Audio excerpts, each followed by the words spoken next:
Hello guys. Welcome back to my new video. Today in this video, I will fix Apple Wallet. Cannot add card iPhone 11. Let's start the video. Open your iPhone setting. Then tap on General.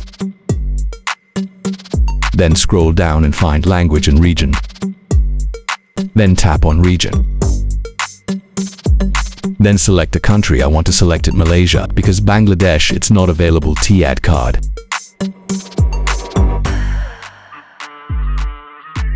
Then tap on Change to Malaysia.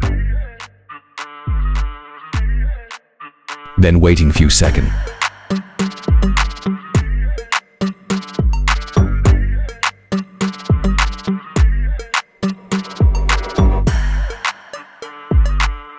Then go to home screen.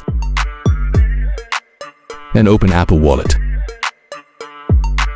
Then tap on plus icon top right side.